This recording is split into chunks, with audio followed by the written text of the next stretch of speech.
Tariff uncertainty is no longer just a political talking point, it's reshaping America's retail landscape in ways many communities never imagined. For Walmart, the world's largest retailer, the effects are already visible. In the first half of 2025 alone, the company closed more than 150 stores across 27 states, eliminating over 10,000 jobs. These closures are more than lost paychecks. They are breaking supply chains, raising food costs, and hollowing out local economies. The pattern is striking. Rising import tariffs, higher fuel prices, and increased transportation costs are combining to push already thin retail profit margins into the red.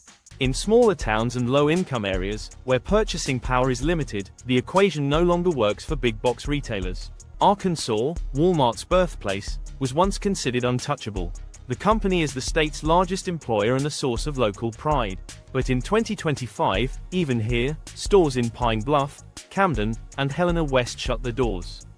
In Helena West, where median incomes are far below the national average, Walmart had been the only walkable option for hundreds of households. Now the nearest supermarket is over 15 miles away, and most residents don't own a car. A mother of 3 who once walked 10 minutes to buy milk and vegetables now depends on church food distributions. Meals have shifted toward canned goods and instant noodles, cheaper, but far less nutritious. Rapids, Minnesota felt the shock in another way. The local Walmart was not just a store, but a community hub serving multiple towns. Its closure left 176 people unemployed and forced residents to cut grocery spending from $200-300 a week down to as little as $30-40. Tariffs on Canadian and Mexican food imports, up by 20 to 35%, combined with high delivery fees, made shopping elsewhere costly. For elderly residents or those without reliable transportation, buying basic food became a logistical challenge. Venice, Florida, a city known for its retirees and sunny charm, saw its Walmart close in early August 2025. Within 2 months, milk prices rose from $3.50 to nearly $6, and produce often required app-based deliveries with fees pushing costs 50% higher. Tariffs on goods from Latin America and Southeast Asia drove up prices for essentials like coffee, tropical fruit, and frozen fish. The store's departure didn't just remove a source of affordable goods, it erased a gathering place where neighbors met and community bonds formed. Visalia, California, a farming community, experienced one of the more bitter ironies.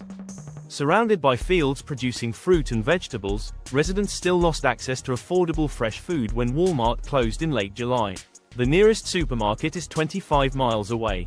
Small stores charge 15 to 35% more than Walmart once did, pushing many families toward canned and processed food. Tariffs on imports from Mexico and Asia, plus high cold storage costs, contributed to the decision to pull out. As one farm worker put it, "We live where produce is grown, yet we have to grow our own just to eat." Corsicana, Texas, once a vibrant agricultural hub, saw its Walmart close after 15 years. Basic staples like rice, beans, and frozen vegetables rose 18 to 33% in price, and demand for charity food aid spiked 60% in 6 weeks. The nearest supermarket is over 40 miles away, adding significant fuel costs to every grocery trip. Tariffs on Mexican imports and falling local purchasing power left Walmart with little incentive to stay. Missouri has long been a logistics crossroads for goods moving across the U.S., but even that advantage couldn't prevent closures in Springfield, Columbia, and the St. Louis suburbs. Rising fuel and storage costs, combined with slower sales, led to a 38% increase in Missouri communities at risk of becoming food deserts. Farmers now watch local produce sit in cold storage while residents buy more expensive out-of-state goods. The distribution chain between grower and consumer is breaking down. Detroit, Michigan, already struggling with economic decline, faces the loss of Walmarts in low-income neighborhoods. As regional warehouses downsize, the company shifts toward processed goods that are easier to ship but less nutritious. Residents relying on fresh food for chronic health conditions, like diabetes or heart disease, are forced into less healthy diets. Food banks and charities are straining to meet rising demand. Youngstown, Ohio officially became a food desert when its Walmart closed on August 5. Frozen vegetable prices jumped from under $3 to over $5, and many fresh items vanished from shelves. Families now pool money to rent trucks for weekly shopping trips to neighboring towns. Tariffs on packaged foods from Mexico and Central America pushed prices higher, while low local purchasing power made the store unsustainable. New Mexico's rural towns, Carlsbad, Hobbs, Las Vegas, and Roswell, were hit hard.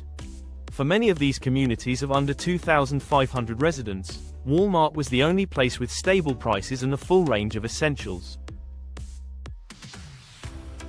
After the closures, staple prices like rice, beans, and eggs climbed 30 to 50%. With the next supermarket often more than 50 miles away, fuel costs turned grocery trips into day-long events. Tariffs on Mexican imports, combined with the state's high transport costs, left Walmart focusing on denser, more profitable markets.